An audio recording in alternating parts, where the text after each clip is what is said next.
టీటీడీలో వాటా ఇవ్వండి, 7 ముంపు మండలాలు మావిమాకిచ్చేయండి, పోర్టుల్లో వాటా ఇవ్వండి. ఇవి తెలంగాణ డిమాండ్స్. ఇవాళ తెలుగు రాష్ట్రాల కీలక సమావేశం జరగబోతుంది. సాయంత్రం జరిగే సమావేశం కోసం తెలంగాణ డిమాండ్స్ రెడీ చేస్తుంది.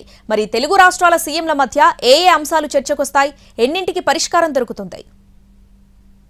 Telangana CM Revanth Reddy, AP CM Chandrababu Naidu ఇద్దరి సమావేశానికి సర్వం సిద్ధమైంది. సాయంత్రం 6 గంటలకు ప్రజాభవన్ వేదికగా తెలుగు రాష్ట్రాల ముఖ్యమంత్రులు తొలిసారిగా భేటీ కాబోతున్నారు.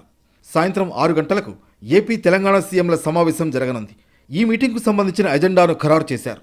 సీఎంల సమావేశంలో తెలంగాణ కొన్ని డిమాండ్స్ పెట్టనుంది.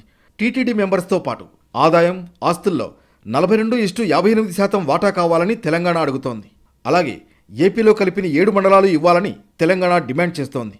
రాష్ట్రానికి ఓడరేవులు లేవు కాబట్టి విభజన చట్టంలో చెప్పినట్లుగా కృష్ణపట్నం, మచిలీపట్నం, గంగవరం పోర్టుల్లో వాటా కావాలంటోంది తెలంగాణ. దీంతోపాటు ఏపీలో 1000 కిలోమీటర్ల మేర విస్తారమైన తీర ప్రాంతం ఉంది.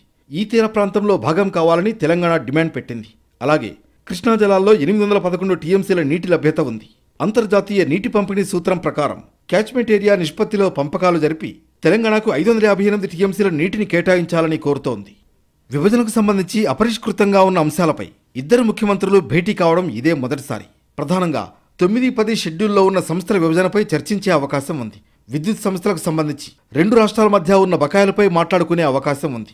తెలంగాణ విద్యుత్ సంస్థలకు ఏపీ విద్యుత్ సంస్థలు సుమారు 24,000 కోట్ల రూపాయలు బకాయిలున్నాయి. వాటిని వెంటనే చెల్లించాలని తెలంగాణ కోరే అవకాశం ఉంది. మరోవైపు 9-10 షెడ్యూల్లోని సంస్థల బ్యాంకు ఖాతాల్లో భారీ ఎత్తున నగదు ఉంది. విభజన పూర్తి కాని సంస్థల బ్యాంకు ఖాతాల్లో 8,000 కోట్ల రూపాయలున్నాయి. 9వ షెడ్యూల్లో ఉన్న అగ్రస్థాయి సంస్థల్లో ఏపీ జెన్కో విలువ 2,448 కోట్ల రూపాయలుగా నిర్ధారించారు. 10వ షెడ్యూల్లో ఉన్న సంస్థల్లో 2,994 కోట్ల నిధులున్నాయి. వీటికి సంబంధించి ఇప్పటికే 1,559 కోట్లను పంచుకున్న 1,435 కోట్ల రూపాయల విషయంలో పంచాయతీ తేలడం లేదు. ప్రస్తుతం 2 తెలుగు రాష్ట్రాల అభివృద్ధికి, సంక్షేమ కార్యక్రమాలకు నిధుల కొరత ఉంది. బ్యాంకుల్లో మూలుగుతున్న డబ్బుల సమస్యకు పరిష్కారం చూపితే ఖజానాకు మేలు జరుగుతుందన్న చర్చ జరుగుతోంది. తెలంగాణ, ఏపీ విడిపోయి 10 ఏళ్లైనా ఇప్పటి వరకు ఉమ్మడి ఆస్తుల పంపకాలు జరగలేదు. నీటి పంచాయతీ ఇంకా తెగలేదు. విద్యుత్ బాకీలు ఎవరికి ఉన్నారో తేలడం లేదు. 2 రాష్ట్రాలు ఎవరి వెర్షన్ను వారు వినిపిస్తున్నారు.